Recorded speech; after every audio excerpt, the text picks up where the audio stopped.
ಪಾಕಿಸ್ತಾನ ಆಕ್ರಮಿತ ಕಾಶ್ಮೀರದ brand peak ಪರ್ವತದಲ್ಲಿ ಸಂಭವಿಸಿದ ಭೀಕರ ಹಿಮಪಾತದಲ್ಲಿ ಖ್ಯಾತ ಪರ್ವತಾರೋಹಿ ನಿರ್ಮಲ್ ಪೂರ್ಜಾ ಸೇರಿದಂತೆ 4 ದುರಂತ ಅಂತ್ಯ ಕಂಡಿದ್ದಾರೆ. ಹಾಗಾದ್ರೆ ಜಗತ್ತಿನ 12ನೇ ಅತಿ ಎತ್ತರದ ಶಿಖರ ಬ್ರಾಂಡ್ ಪೀಕ್ ವೈಶಿಷ್ಟ್ಯತೆ ಏನು? ಬ್ರಾಂಡ್ ಪೀಕ್ನಲ್ಲಿ ಸಾವನ್ನಪ್ಪಿದ ಖ್ಯಾತ ಪರ್ವತಾರೋಹಿ ನಿರ್ಮಲ್ ಪೂರ್ಜಾ ಯಾರು? ಎಲ್ಲದನ್ನು ಹೇಳ್ತೀನಿ ಇವತ್ತಿನ ಡಿಜಿಟಲ್ ಕಂಟೆಂಟ್ನಲ್ಲಿ. ನಾನು ಸ್ವಾತಿ ಮಲ್ನಾಡ್. ಮೊದಲಿಗೆ ಬ್ರಾಂಡ್ ಪೀಕ್ ಬಗ್ಗೆ ನೋಡೋದಾದ್ರೆ, ವಿಶ್ವದ ಅತ್ಯಂತ ಕಠಿಣ ಹಾಗೂ ತಾಂತ್ರಿಕವಾಗಿ ತೀವ್ರ ಸವಾಲೊಡ್ಡುವ ಶಿಖರಗಳ ಸಾಲಿನಲ್ಲಿ ಬ್ರಾಂಡ್ ಪೀಕ್ ಮುಂಚೂಣಿಯಲ್ಲಿದೆ. ಸಮುದ್ರ ಮಟ್ಟದಿಂದ ಬರೋಬ್ಬರಿ 8051 ಮೀಟರ್ ಎತ್ತರದಲ್ಲಿರುವ ಬ್ರಾಂಡ್ ಪೀಕ್ ಜಗತ್ತಿನಲ್ಲಿ 8000 ಮೀಟರ್ಗಿಂತಲೂ ಎತ್ತರವಿರುವ ಕೇವಲ 14 ಶಿಖರಗಳ ಪಟ್ಟಿಯಲ್ಲಿ ಒಂದಾಗಿದೆ. ಇದು ಪಿಒಕೆ ಮತ್ತು ಚೀನಾದ ಕ್ಸಿನ್ಜಿಯಾಂಗ್ ಗಡಿಯಲ್ಲಿರುವ ಕರಕೋರಂ ಶ್ರೇಣಿಯಲ್ಲಿದೆ. ಜಗತ್ತಿನ 2ನೇ ಅತಿ ಎತ್ತರದ ಶಿಖರವಾದ K2ನಿಂದ ಇದು ಕೇವಲ 8 ಕಿಲೋಮೀಟರ್ ದೂರದಲ್ಲಿದೆ. ಇಂಡೋ ಆಸ್ಟ್ರೇಲಿಯನ್ ಮತ್ತು ಯುರೇಷಿಯನ್ ಟೆಕ್ಟೋನಿಕ್ ಪ್ಲೇಟ್ಗಳ ನಿರಂತರ ಘರ್ಷಣೆಯಿಂದ ರೂಪುಗೊಂಡ ಈ ಪರ್ವತವು ಬೃಹತ್ ಗ್ರಾನೈಟ್ ಬ್ಲಾಕ್ಗಳು ಹಾಗೂ ಮೆಟಾಮಾರ್ಫಿಕ್ ಬಂಡೆಗಳ ಪದರಗಳನ್ನು ಹೊಂದಿದೆ. ಇದರ ಹಿಮದ ಮಂಜುಗಡ್ಡೆಗಳು ಗಾಡ್ವಿನ್ ಆಸ್ಟೆನ್ ಮತ್ತು ಬಾಲ್ಟೊರೋನ್ ಹಿಮ ನದಿಗಳಿಗೆ ನೀರನ್ನ ಹರಿಸುತ್ತೆ. ಸ್ಥಳೀಯ ಬಾಲ್ಟಿ ಭಾಷೆಯಲ್ಲಿ ಈ ಪರ್ವತವನ್ನು ಐತಿಹಾಸಿಕವಾಗಿ ಫಾಲ್ಚನ್ ಕಾಂಗ್ರಿ ಅಂತ ಕರೆಯಲಾಗುತ್ತೆ. ಇದರ ಅರ್ಥ ವಿಶಾಲ ಪರ್ವತ ಎಂದಾಗಿದೆ. 1892ರಲ್ಲಿ ಬ್ರಿಟಿಷ್ ಪರಿಶೋಧಕ ಸರ್ ಮಾರ್ಟಿನ್ ಕಾನ್ವೆ ಅವರು ಪರ್ವತದ 1.5 ಕಿಲೋಮೀಟರ್ಗಿಂತಲೂ ಉದ್ದವಿರುವ ಶಿಖರದ ರೇಖೆಯನ್ನ ಬ್ರೈತಾರ್ನ್ ಪರ್ವತಕ್ಕೆ ಹೋಲಿಸಿ ಇದಕ್ಕೆ ಬ್ರಾಂಡ್ ಪೀಕ್ ಅಂತ ಹೆಸರಿಟ್ರು. ಬ್ರಾಂಡ್ ಪೀಕ್ ಅನ್ನ ಸಾಮಾನ್ಯವಾಗಿ 8000 ಮೀಟರ್ ಎತ್ತರದ ಇತರ ಪರ್ವತಗಳಿಗೆ ಹೋಲಿಸಿದ್ರೆ ಸುಲಭವಾಗಿ ಏರಬಹುದಾದ ಶಿಖರ ಅಂತ ಪರಿಗಣಿಸಲಾಗುತ್ತೆ. ನೆರೆಯ K2 ಪರ್ವತಕ್ಕೆ ಹೋಲಿಸಿದ್ರೆ ಇದು ಯಶಸ್ಸಿನ ಪ್ರಮಾಣ ಹೆಚ್ಚಾಗಿರೋದ್ರಿಂದ ಪರ್ವತಾರೋಹಿಗಳ ನೆಚ್ಚಿನ ಕೇಂದ್ರ ಕೂಡ ಇದಾಗಿದೆ. ಇದರ 1.5 ಕಿಲೋಮೀಟರ್ ಉದ್ದದ ಶಿಖರ ತುದಿಯು ಪರ್ವತಾರೋಹಿಗಳನ್ನು ದೀರ್ಘಕಾಲದವರೆಗೆ ಅತ್ಯಂತ ಅಪಾಯದ ಹವಾಮಾನಕ್ಕೆ ತಂದೊಡ್ಡುತ್ತೆ.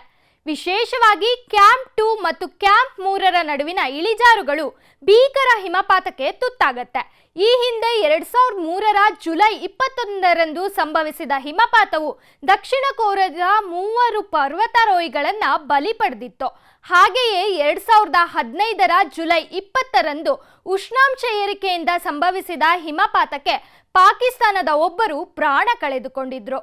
ಇಂತಹ ಭಯಾನಕ ಬ್ರಾಂಡ್ ಪೀಕ್ ಶಿಖರದಲ್ಲಿ ಪ್ರಾಣ ಕಳೆದುಕೊಂಡ ಲೆಜೆಂಡ್ ಪರ್ವತಾರೋಹಿ ನಿರ್ಮಲ್ ಪೂರ್ಜ್ ಬಗ್ಗೆ ನೋಡ್ತಾ ಹೋಗೋದಾದ್ರೆ, ನಿರ್ಮಲ್ ಪೂರ್ಜ್ ನೇಪಾಳದ ಧೌಲಗಿರಿ ಪ್ರದೇಶದಲ್ಲಿ ಜನಿಸಿ ದೇಶದ ಸಮತಟ್ಟಾದ ಪ್ರದೇಶ ಚಿತ್ವಾನ್ನಲ್ಲಿ ಬೆಳೆದ್ರು. ಆರಂಭದಲ್ಲಿ ಪರ್ವತಗಳನ್ನ ಏರುವ ಹಂಬಲ ಇವರಿಗೇನಿರಲಿಲ್ಲ. ಬದಲಿಗೆ ಬ್ರಿಟಿಷ್ ಸೈನ್ಯದಲ್ಲಿ ಗೂರ್ಖಾ ಆಗಬೇಕು ಅಂತ ಆಸೆ ಹೊಂದಿದ್ರು. 2003ರಲ್ಲಿ 18ನೇ ವಯಸ್ಸಿನಲ್ಲಿದ್ದಾಗ ಗೂರ್ಖಾ ತಂಡವನ್ನ ಸೇರಿಕೊಳ್ತಾರೆ. 6 ವರ್ಷಗಳ ನಂತರ 2009ರಲ್ಲಿ UK ವಿಶೇಷ ದೋಣಿ ಸೇವೆಗೆ ಸೇರಿದ ಮೊದಲ ಗೂರ್ಖಾ ಇವರಾಗಿರ್ತಾರೆ. ಈ ಸಮಯದಲ್ಲಿ ಪರ್ವತಾರೋಹಣದಲ್ಲಿ ಆಸಕ್ತಿಯನ್ನ ಬೆಳೆಸಿಕೊಂಡರು. 6 ವರ್ಷಗಳ ನಂತರ 2009ರಲ್ಲಿ UK ವಿಶೇಷ ದೋಣಿ ಸೇವೆಗೆ ಸೇರಿದ ಮೊದಲ ಗೂರ್ಖಾ ಇವರಾಗ್ತಾರೆ. ಈ ಸಮಯದಲ್ಲಿ ಪರ್ವತಾರೋಹಣದಲ್ಲಿ ಆಸಕ್ತಿಯನ್ನ ಬೆಳೆಸಿಕೊಂಡ್ರು.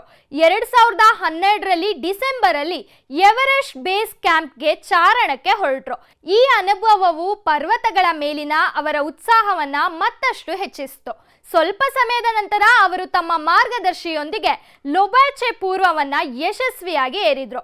ಅದು ಅವರ ಮೊದಲ ಶಿಖರವಾಗಿತ್ತು. ನಂತರ ನಿತ್ಯ ಪರಿಶ್ರಮದಿಂದ 2019ರಲ್ಲಿ ಪೂರ್ಜಾ ಪ್ರಾಜೆಕ್ಟ್ ಪಾಸಿಬಲ್ ಅನ್ನೋದನ್ನ ಪ್ರಾರಂಭಿಸಿದ್ರು. ಇದರ ಅರ್ಥ 7 ತಿಂಗಳಿಗಿಂತ ಕಡಿಮೆ ಅವಧಿಯಲ್ಲಿ 8000 ಮೀಟರ್ಗಿಂತಲೂ ಎತ್ತರದ 14 ಪರ್ವತಗಳನ್ನ ಏರುವ ಪ್ರಯತ್ನ ಮಾಡುವುದು ಇದರ ಉದ್ದೇಶ ಆಗಿತ್ತು. ಆ ಸಮಯದಲ್ಲಿ ಅಸ್ತಿತ್ವದಲ್ಲಿರುವ ದಾಖಲೆಯ 7 ವರ್ಷಗಳಿಗಿಂತ ಹೆಚ್ಚು ಕಾಲ ಇತ್ತು. ಪರ್ವತಾರೋಹಣದ ಸಮುದಾಯದ ಅನೇಕರು ಅವರ ಗುರಿಯನ್ನ ಅವಾಸ್ತವಿಕ ಅಂತ ಪರಿಗಣಿಸಿದ್ರು. ಆದ್ರೆ ಅವರು ಮಾತ್ರ ಅವುಗಳನ್ನ ತಪ್ಪು ಅಂತ ಸಾಬೀತುಪಡಿಸಿದ್ರು. 6 ತಿಂಗಳು ಮತ್ತು 6 ದಿನಗಳಲ್ಲಿ ಎಲ್ಲ 8,014 ಪರ್ವತಾರೋಹಣಗಳನ್ನು ಪೂರ್ಣಗೊಳಿಸಿದ್ರು.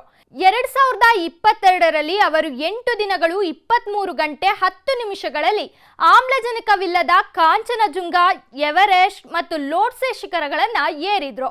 2 ವರ್ಷಗಳ ನಂತರ ಅವರು 2 ವರ್ಷಗಳು ಮತ್ತು 5 ತಿಂಗಳಲ್ಲಿ ಪೂರಕ ಆಮ್ಲಜನಕದ ಸಹಾಯವಿಲ್ಲದೆ ಎಲ್ಲ 8,014 ಶಿಖರಗಳನ್ನು ಪೂರ್ಣಗೊಳಿಸಿದ್ರು. ಮತ್ತೊಂದು ವಿಶ್ವ ದಾಖಲೆಯನ್ನು ಕೂಡ ಬರೆದ್ರು. ಜುಲೈ 2025ರ ಹೊತ್ತಿಗೆ ನಂಗಾ ಪರ್ವತ್ ಅನ್ನ ಏರಿದ ನಂತರ ಪೂರ್ಜಾ 8,000 ಮೀಟರ್ ಶಿಖರಗಳ 50 ಯಶಸ್ವಿ ಆರೋಹಣಗಳನ್ನ ಮಾಡಿದ್ರು.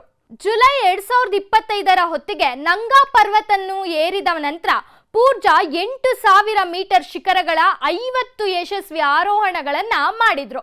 ಅವುಗಳಲ್ಲಿ 22 ಪೂರಕ ಆಮ್ಲಜನಕವಿಲ್ಲದೆ ಸೇರಿದ್ದವಾಗಿದ್ದವು. 2 ಅವರ ಪ್ರಕಟಿತ ಕ್ಲೈಂಬಿಂಗ್ ಅಂಕಿಅಂಶಗಳ ಪ್ರಕಾರ ವಿಶ್ವ ದಾಖಲೆಗಳಾಗಿದ್ದವು. ಇದಷ್ಟೇ ಅಲ್ಲದೆ ಅವರ ಕುರಿತು 2021ರಲ್ಲಿ ನೆಟ್ಫ್ಲಿಕ್ಸ್ನಲ್ಲಿ 14 ಪೀಕ್ಸ್ ನಥಿಂಗ್ ಈಸ್ ಇಂಪಾಸಿಬಲ್ ಸಾಕ್ಷ್ಯಚಿತ್ರ ಬಿಡುಗಡೆ ಆಯಿತು. ನಂತರ ಪೂರ್ಜಾ ಲಕ್ಷಾಂತರ ಪರ್ವತಾರೋಹಿಗಳಿಗೆ ಮಾದರಿ ಕೂಡ ಆದ್ರು. ಆದರೆ ಇಂದು ಅಂತಹ ಸಾಹಸಿ ಪರ್ವತಾರೋಹಿ ಅದೇ ಬ್ರ್ಯಾಂಡ್ ಪೀಕ್ನ ಹಿಮಪಾತಕ್ಕೆ ಬಲಿಯಾಗಿರೋದು ನಿಜಕ್ಕೂ ಪರ್ವತಾರೋಹಣ ಕ್ಷೇತ್ರಕ್ಕೆ ತುಂಬಲಾರದ ನಷ್ಟ ಉಂಟು ಮಾಡಿದೆ. ಇದಾಗಿತ್ತು ಇವತ್ತಿನ ಡಿಜಿಟಲ್ ಕಂಟೆಂಟ್. ಮತ್ತಷ್ಟು ಅಪ್ಡೇಟ್ಗಾಗಿ ನೋಡ್ತಾ ಇರಿ ನ್ಯೂಸ್18 ಕನ್ನಡ. ನಿರ್ಭೀತ, ನಿಷ್ಪಕ್ಷಪಾತ, ವಿಶ್ವಾಸಾರ್ಹ ಸುದ್ದಿಗಳಿಗೆ ಮತ್ತೊಂದು ಹೆಸರಾಗಿರುವ ನ್ಯೂಸ್18 ಕನ್ನಡ ಈಗ ಆಪ್ನಲ್ಲೂ ಲಭ್ಯವಿದೆ. ದಯವಿಟ್ಟು ಇಲ್ಲಿರುವ QR ಕೋಡ್ ಸ್ಕ್ಯಾನ್ ಮಾಡಿಕೊಂಡು ಆಪ್ ಡೌನ್ಲೋಡ್ ಮಾಡೋದಕ್ಕೆ ಮರಿಬೇಡಿ. ನಿಮ್ಮ ಬೆಂಬಲ ಹೀಗೆ ಸದಾ ನಮ್ಮೊಂದಿಗಿರಲಿ. ಧನ್ಯವಾದ.